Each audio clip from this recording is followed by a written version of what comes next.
Good afternoon, everyone. Welcome again to Friday Fellowship Live. I'm April Hardwick, and I'm broadcasting here from Northern Ontario today. We're just about 3 hours north of North Bay. And in true Friday Fellowship Live technical difficulty style, we have just started a thunderstorm here. So if I suddenly disappear, it's because the power has gone out and I've lost my modem. So hopefully, prayerfully, that will not happen today, but at least you'll know where I went if it does. We're so glad that you're joining us today. Please remember to share this video with any friends or family that you feel it would be an encouragement or a benefit to. If you're watching us on Facebook today, you can do that by just sharing, and it'll automatically, pressing the little share button will share to your friends and family on Facebook. If you're watching us on YouTube today, you can copy and paste the link into an email and maybe include a little note of encouragement to the person that you're sharing with.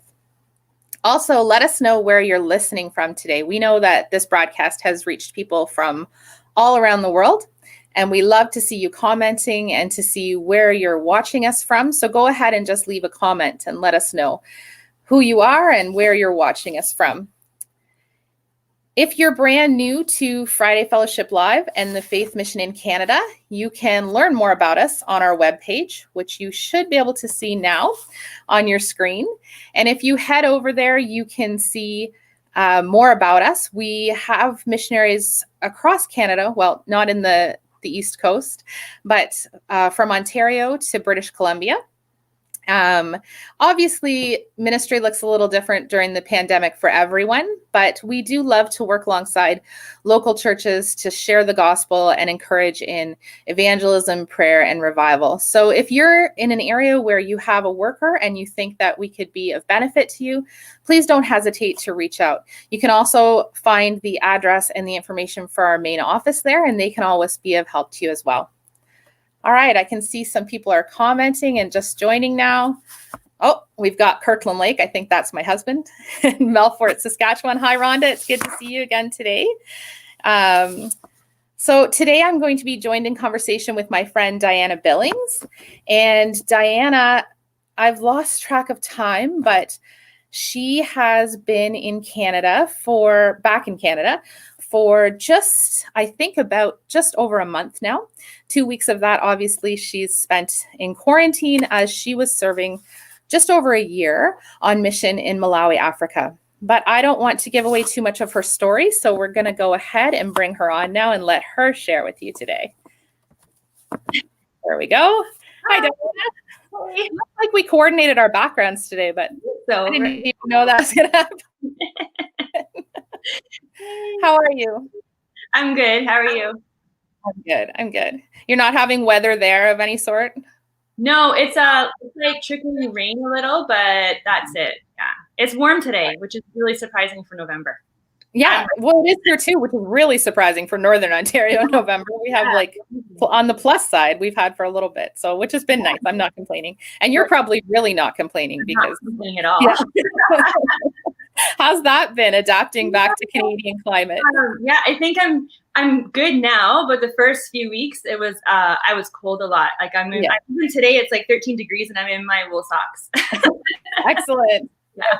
Excellent. It probably won't take you too long to get used to it, but I imagine it was a bit of a shock. When did you actually get back? It was the second week of October. We arrived here on a Thursday, I think it was. I lose track of time as well, so I think it's gone. Yeah. Okay. So I wasn't wrong then. A little bit over a month. Yeah. All right. Well, thanks so much for coming on today to chat with me. I really appreciate you taking time out of your day to do this.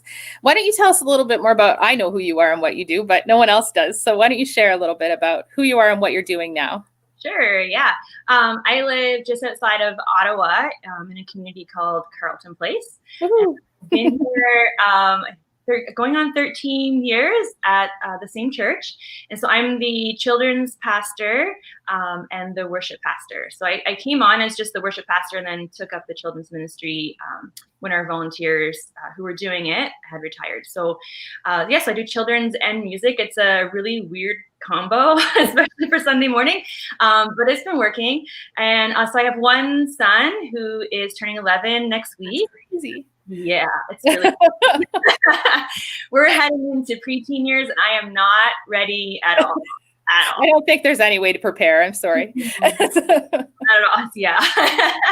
Yeah. So, and I also, I fill in, I'm on call at the Christian school here in town. So when they need a teacher, they'll call me. I end up usually in preschool or kindergarten, which is like my favorite age. So when I get to the older grades, I'm really just crowd control here because I don't know what I'm doing. I think I would feel the same way. I understand. Yeah. So I'm 38. I graduated from Bible college several years ago with a music degree and a Christian counseling degree, and then I'm currently now going for my master's in counseling. So I just made that decision this past year, and I just finished my first course. So yeah, so I'm heading towards getting my master's in that. Yeah, that's so exciting. That's very fun. Well, thanks. So I know, obviously, I know about you, and I know about your family, and I know your dad has. Well, as long as I've known him, he's also been active in missions. But I know that your recent trip to Malawi wasn't with him or because of him. But can you tell us a little bit about your dad's missions over the years? Did that play a role in your decision to take this year in Malawi? How did you end up there? Yeah. No.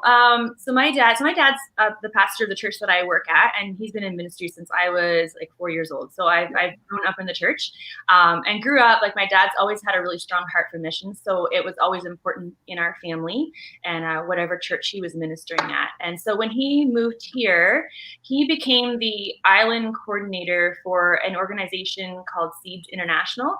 Okay. And, so he's the island coordinator for Grenada. And so the last 12 years, he's been going down to Grenada, and with Seeds International, what they do is they bring Christian education materials into the school system. So the school system's set up different than Canada in that we're allowed to bring Christian curriculum into the schools. That's awesome. Yeah, if the principal in the school is okay with it, which majority of them are. So he goes down in the fall, and he delivers all the curriculum, and that's usually what they use for their Christian education for the year. Okay. And we'll go through it. It takes them through the story of redemption, right? Of, Christ died for our sins. They have the opportunity to invite him into their hearts. And then it goes through the fruit of the Spirit. So dealing with behavior. And a lot of the teachers and principals have made comments about how just walking through that fruit of the Spirit with them has changed behaviors of the children in the school for the positive. So it's been great, even just outside of Christianity, right? Outside of our Christ-like walk. It's affecting them beyond that, so which is really neat. And then in the spring, what happens is he'll bring a team or two down to the island, and they do like a presentation with puppets and songs, and kind of like an end of year, congratulations, you got through the curriculum kind of thing. And then they hand out a medal to the kids for finishing. So it's kind of like a celebration that our teams go down for. And so they're down there usually for a week. Per team, maybe 2 weeks. Okay. And they just travel around the island to all the schools and hand in the medals, do the presentation. Yeah, so it's been really neat. I've been a part of that 5 times. So I've been down to Grenada 6. Sorry, I've been 6, and Owen's been 5. So he's almost 11, and he's been 5 times to Grenada to do that. And so going to Malawi wasn't a decision based off of what my dad does, but I think in opening our heart to missions from an early age, and then being involved with it throughout our lives, and now going to Grenada, I think it just opened my heart further to missions. Yeah. And so the way it kind of worked, I started out as a young child going, I am never going anywhere. I just can't do it. I like where I am. I'm a homebody.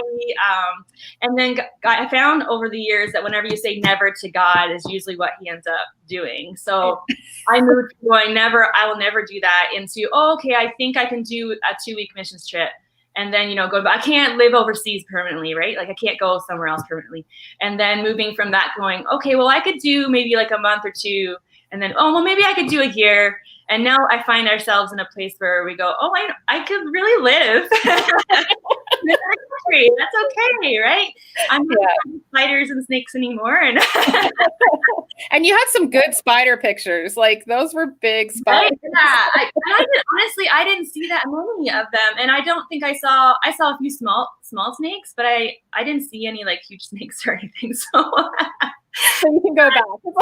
Yeah. So it's just it's been a process, and he's been a part of that process. He's helped open our heart to what missions really is and how we can play a part in it, and kind of take away that fear of like, that fear of uprooting yourself and going somewhere different. Yeah. He's helped take that fear away, and God's really opened that door and kind of just enlarged our hearts to what he's doing, not just in Canada, but just worldwide, and taking that fear away.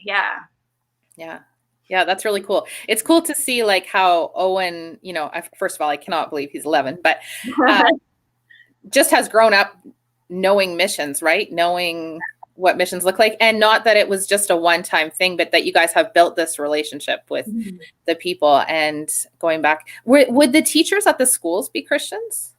Not necessarily. They're public. Some of them are Christian schools, but they're not necessarily all Christians. So some of them are public as well, and so they may not be. But Grenada is like a Christian nation, right? So the majority of the people would profess a faith. Whether they actually live that life is, or they're just disciple, that's another question. But yeah, most of them would profess to be. So a lot of them that we meet would be Christians. And Dad's been down there so many years. He has developed, like you said, that relationship with them. So when he calls them every year to say, we're in the country, what day works best. They know him by name. They just automatically know he's there. It's like, oh, I'm so glad to have you back. And right. So he's really developed that one-on-one relationship with all the teachers. And it's gone beyond just like we're showing up and doing something. It's like, we're building something here. We're building a partnership. Yeah. Right. That's so cool. So then how did you end up choosing Malawi, or how did you? Because that's not, I know a lot of people in North America think Africa, but Malawi to Grenada is in Africa, right? I know North Americans, I think, sometimes look at Africa and think as Africa as one country, and it's like, no, it's not. And honestly, it's going to sound really silly because my reason for picking Malawi was not spiritual or so I think I got to this point where, and I still feel like I'm sort of there, where I was just kind of restless in my spirit of not really knowing what God wanted us to do next, right? And I still sort of feel I'm in that space, but during that time, it kind of coincided with God opening my heart more towards long-term missions, and so. I just remember the Waltons they're the host family that we were with in Malawi. Okay. And so they were visiting our church for a week, and they were living. We had like a big RV out in the backyard that they were staying in, and so I remember sitting in the RV the last night that they were there. I had planned to talk to Renata kind of about it, and I was just sharing with her, where I was. Just feeling that restlessness, not knowing what God's telling us to do, what he wants us to do. And at the same time, feeling more called to missions than I've ever been, and being more willing to go for a longer term. Right. So, and I just remember Renata saying to me, if you really want to know like what missions is like on the ground, then you have to go longer than just a 2-week. And that's all I've ever done is just 2 week, right? Come back home, 2 week, come back home. Right. She's like, you really need to do 6 months, a year, even a year, preferably, right? To kind of get that feel of what it's like, and determine whether that's kind of where God's leading you, or how that will look like in the future. And so when she said that, I knew in my spirit that's what our next step was. And I couldn't see like 5 years, and I still can't see 5 years down the road from now. But I just knew what the next step was. And I think that's all God's asking us to do, is to trust him in that next step. Right. And I just knew in my spirit that's what our next step was. So I think it was like the next day or two, I like brought it up to my dad, who's the senior pastor. And I was like, this is what I feel like God's telling us to do. I feel like he's telling us to go at least for a year. And the only reason I picked Malawi was because that's where the Waltons were. So when I had my training with the Pentecostal Assemblies of Canada to go, the leader who was training us said, usually we'll kind of ask questions, determine where the best fit is for where to send you. And he's like, because you already have that connection, it just seems to make sense that Malawi is where you would go, right? So, so that really is there was no, I don't know, God didn't like. Well, he brought the Waltons to your backyard, right? So. Yeah, that's true, right? He did exactly. He led the conversation, and I think he put that check in our spirit. Right. But there's no like booming voice that Malawi is where you're supposed to go, right? And then at the end of it, now I see where I see where he was leading us, and right. So. Yeah. But at the time, I was like, I don't know, I'm just going because I know the Waltons. Yeah. Sure. I go where the open door is. Yeah, that makes sense. Absolutely. Yeah. Absolutely. So this must have been, so you were there for over a year though, because of COVID, right? COVID, so. Yeah. We were supposed to be there for a year, give or take kind of. We were determining how long we stay based off of the Waltons furlough when they were coming home and that sort of thing. Yeah, so the date was kind of like flexible, but because of COVID, a lot of things changed, and we ended up choosing not to take the repatriation flight. And so because of that, our choice was either take a chartered flight home at some point or just wait till the airport opened. And we just felt like we felt safe there. Like COVID is not, it's not the same there. Like it feels more, there's more of it here. So we felt safer just to stay put and wait till the airport opened. Yeah. So over the year plus really that you stayed there, because it was more than a year, I'm sure that there was growth and change that happened in both of your lives. Can you share some of the ways that you saw God work this year in your life? Yeah. I think that one of the bigger ones is I just didn't expect to have as major of a culture shock that I had. Right. Like I used to go into Grenada, and I know it's only been 2 weeks, and culture shock usually takes up like to a year to really get the full and so because I had been on so many missions trips, I just didn't expect to have as major of a culture shock as I had emotionally. And I just found those first few months really difficult, just kind of adjusting to just not being in my comfortability and just different personalities, different environment. I ended up having a car accident like early in my time there, which I remember that. Most people don't usually have those until they're there for a few years, and I had. So it was kind of like a little bit terrifying of an event. So so that kind of just sent me more further down in my my culture shock. But after probably about after Christmas, I arrived in mid-August, and probably about after Christmas is when things started to kind of just swing up. And it was neat to see how God took us from like the very first few months of not knowing, like, why am I here? What am I doing? And then just kind of take us through that journey of getting to know people and building relationships, and coming to the end of our time in this October of leaving and going like, I don't actually want to leave. It's, I tell people, like, when you go for 2 weeks, you make friendships and you build partnerships, but when you go for like a year or longer, you start to make family. Yeah. And so it was hard to then say, like, to leave family, even though I know I'm coming home to family. Yeah. So it was neat to see God kind of walk us through that process where at the beginning, I was like, I don't know if I could do this. Like, I don't know if I can, right? And then to take us through that process of going, no, you can trust me. I think that's probably the biggest, is that, learning to trust on him when I don't know what's going to happen, when I don't know things are not familiar around me. I'm not comfortable, right? Yeah, exactly. Right. Like, even with like the car accident, where it's like, this is a completely different process than in Canada. And it was like the reaction of people it was in that moment, it was terrifying, but then to look back and see how God kind of stepped in. Right. And I think he was teaching me to trust him, and it doesn't matter what's happening, that he is always with us, and we can trust him to be there. And when we don't feel like it's the greatest, he's still there, and he's still going to take us through it. So he's not at the other end just waiting for us to, right? Like, he's not the light at the end of the tunnel where we're just like, the light. It's like he walks alongside us through those moments. And when we get through, we can look back and go, oh, like, you really were faithful. You really were, like, I could see your grace. I could see your love in that, right? In the moment, we might not be able to, but afterwards you can. So I think trusting him, and then I think he really opened my eyes to what humanitarian work, what missions work really is about.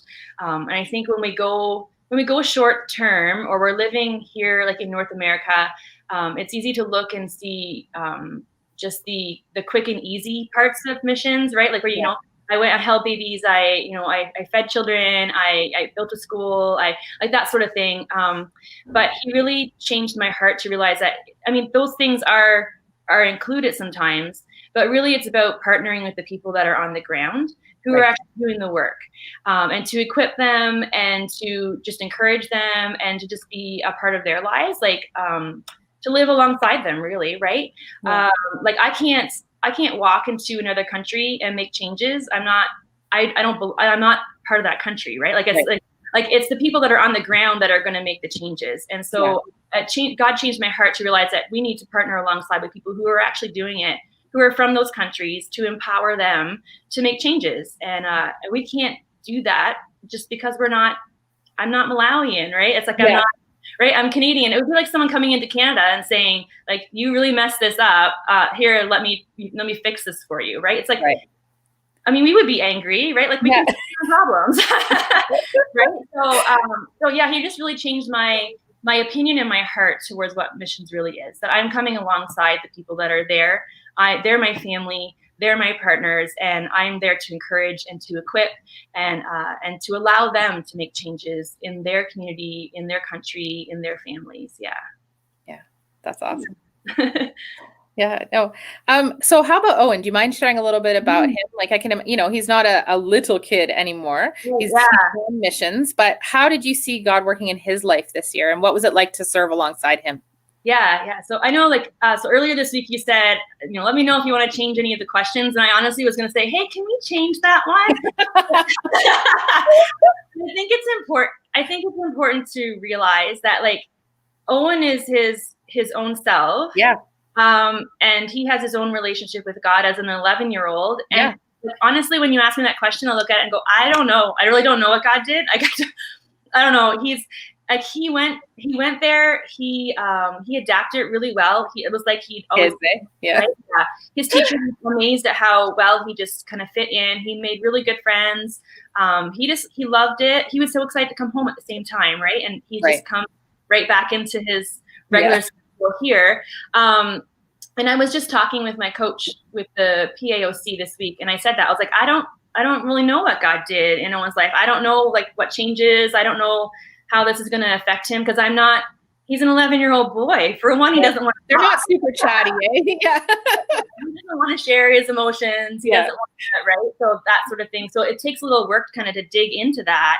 And I think it'll take time. And I may get to a point where maybe I won't figure it out. Maybe it's in the future that we'll see what this did in his life. But right now in this moment, I don't know what God did, other than I know he was an encouragement to the friends that he made there, and they were an encouragement to him. And probably maybe the biggest one is that he's able to see that that you can go wherever you want, right? Like, that God can call you and you can go. Like, it's, you can go wherever you want, and do that. You don't need to be afraid. You don't need to be nervous. It's like the world is wide open. And maybe that's the biggest thing right now that I can see that God's doing. Maybe he's going to use that later on in his life. But at this current time, I don't know. Yeah, that's totally fair. I have a 10-year-old and I've had an 11-year-old boy. I know they're not totally different thing with a girl, you would know. You would know everything. and we're currently still working through our debrief. So, like, my coach has said that maybe when you're going through your debriefing work, you'll see some things that you can bring up with Owen and you can ask him, and maybe that will bring out more of what he's experienced this year and how that relates. So I'm looking forward to kind of doing that as well, and debriefing myself, but also maybe using that to kickstart a debrief with Owen on a smaller scale. And then I might have maybe a little bit of an answer. Yeah. Well, I'll ask you again later. It's like, it's his story, right? Like, that's absolutely. So I don't want to push it. Like, I don't want to be like, I don't want to force him to think he has to have an answer for what God's done in his life. I don't want to force that. I want that to be his story. And when he's really ready to figure that out, then he can share. Yeah. Mm-hmm. Yeah, absolutely. What was it like for you as a mom, though, having him there alongside you, as when he was 10? So it was, taking not only culture shock for you, but then, it's totally different parenting there probably, right? Yeah. And on top of that, just being by myself with him. So as a single parent, just with him, it's, yeah. So yeah, it's had its challenges. It was really neat to see him. He went to international school while he was there. Okay. So time during the day, he wasn't with me. He was at school, and I would, one of us would pick the kids up, come home. So the majority of what he did was he would come down to chapel with me sometimes on Friday afternoons.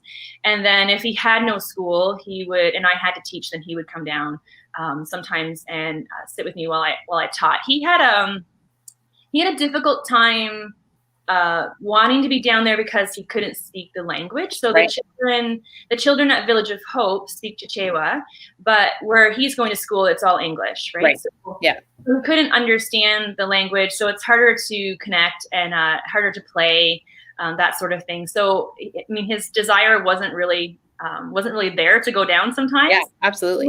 Yeah, but when he did, he's just a kid who's really really flexible, and he gets along with people really well. Yeah. When he did go down, it was no problem to play if he was playing with soccer or whatever it is we were doing. He would hand out the snack at chapel when he went down, and it was those moments where it's I gave him something to do that he felt a little bit more like he was actually useful. Yeah, absolutely. Yeah, so he would hand out the snacks, and the kids all loved him, right? So he would hand that out, and he would help me with chapel sometimes. I tried to just get him involved as much as I could when he was down with me, just in little areas, right? So he could feel like he was a part of it. He helped out with the Christmas, handing out the Christmas buckets with the maize and the household items that they needed. Okay. And I think that was probably the biggest one in his mind was Christmas time when we got to hand that stuff out, right? And at 11, you can realize that these families need these items and that we get to give this to them. So he could understand that, and to be a part of that, of being able to help out during a time of need, in an area of need. He really enjoyed that part of it. That's cool. Yeah. That's cool. Yeah. And I think you're right. I think, as he grows, you'll see more. Mm-hmm. Obviously he has to have been impacted by a year, so and it'll be interesting to see, how this molds and shape, God uses it to mold and shape his future for sure, and yours. But so you are home now in Carleton Place, which is my hometown. So I'm a little jealous. But what is life looking like for you now? You mentioned that you're taking your master's and you're back on staff, right? You're back on staff at the church. So it's busy, obviously. Yeah. Yeah. So it is and it isn't. When I left, everything was in full swing. All of our ministries could operate. Right. Everyone was back in church, right? Or was in church. And so I'm finding it a little weird, just because I'm not Malawi, with the pandemic, it was handled differently, right? Because it's a different part of the world, different country. It's not handled like it is here, and we don't have the same numbers, so it doesn't need to be handled as such. So coming back, it was just a real adjustment. People said, "Oh, you're coming back to a new Canada," and I was like, "It really does feel like a new Canada." Yeah. It does. So I'm back on staff full time, but I'm still trying to figure out how to open up our children's ministries, just with the rules and regulations and how many kids you can have, and even little small things where Ottawa's health unit is operating different than Lanark County's health unit, right? So I'm still trying to figure that out. So I feel like I'm working, but it's not the same. I don't have Wednesday night program to go to. I don't have youth on Tuesday, in building. It's online, on Zoom. So it's just a very different world to be a part of in working. It does help a little with my studies. So I'm, it was a good time to go back to school for sure. I'm doing the way my courses are set up. It's just one course at a time, which makes it a lot easier to do. But yeah, it's going well. It just feels very different. So even like I'm going in the grocery store and I'm like, oh, right, there's arrows on the floor. Am I in the right aisle? I don't know. Yeah. Can I pass? It's all so different. Yeah, I hadn't thought of that aspect of like you almost came back to a culture shock too. Like because it's not what you left, right? It's totally different. Right. Yeah. There's like this reverse culture shock coming back, but I feel like it's like double reverse culture shock. It's like, all right, here's my culture, but then my culture has also changed. So. Yeah. We had some time as Canadians to get used to it, but you were just like dumped back into this strange world. Yeah. And then Sunday morning, like it's just that you're not getting like it's not the same amount of people coming out, like across the board in every church. Like we're way down in numbers. So it just feels very different. Or even like today, like you've probably been doing this for many months now, and for me, I'm like so nervous because I don't do video calls. Right? Like this whole Zoom and all these things are just all new to me. Right. For operating them, I've been on some, but like to operate them, I haven't done them. So yeah, so it's a very steep learning curve for you. Whereas, we maybe had a chance to, I learned the technology slowly. But I did a Zoom, we did Zoom with youth this past week. And so they've been doing it now for like 7 or 8 months, right? So they've got the swing of things. And I was the one speaking. And I'm on there going like, how do I share my screen, guys? Like, well, now my volume's gone down really low. And I don't So it's all new to me. Yeah, absolutely. Well, how can we pray for you? There's lots of people watching and who will continue to watch this week. So, as you go forward and you look at missions in your future, possibly too, and school and this, what are some ways that people can be praying for you? Yeah. I guess like immediately right now, I guess would just be the adjustment, right? Like adjusting back to living here. Like I said, like I feel like we've left family to come home to family. Yeah. So, like Owen he's adjusted really well. He's excited to see his friends and spend time with them. I find I'm having a harder time just because I didn't want I had a hard time leaving, and so I'm kind of in that phase where it's like, oh well, I'd repack my bags and go back tomorrow. Yeah. So I miss people and just I miss the church there. I'm missing things while I'm also happy to see people here and to be back at church here, right? So I'm kind of in that middle ground. So I guess immediately prayer for just adjusting, and then I guess in the long term, I feel like going back to school was the next step that God asked me to take, and so I'm doing that. And what that looks like when I'm finished in a couple of years from now, I'm not sure about it. It's just that it's not confirmed or how to do it, or right. There's a lot of like steps in between of figuring that part out in my life. And so just maybe, I don't know what the word to call it, like not clarity, but and not direction. I just, I don't know what the word is to put on that. Is there a word for that? I don't know. I feel comfortable, like knowing that this is what I'm doing, and these are the steps I need to take, and the courage to do that. Right. I guess the best. And just really resting in the unknown, I guess, right? You don't. Yeah, it is, right? It's the unknown of going like, I know my next step is this, and I know like 5 years from now, this is maybe kind of where I see us. But how do I get there well, and what do I need to do to get there? Yeah. Right. All right. Well, we will definitely be praying for you. Thank you so much for taking the time today to come and chat with me. It was great to see you for a few minutes and to be able to chat with you. So I really, really appreciate it. Thank you very much for the opportunity. All right. I will talk to you later. Okay. And thank you again. Well, thank you all so much as well for joining in today. Tim, we'll see you again next week at noon Eastern Standard Time. And as he said last week, in December, we are looking forward to being joined by various musicians for some stories and Christmas music. So we're definitely looking forward to that. Be sure to tune in. Keep checking back to hear updates for the scheduled lineup for that.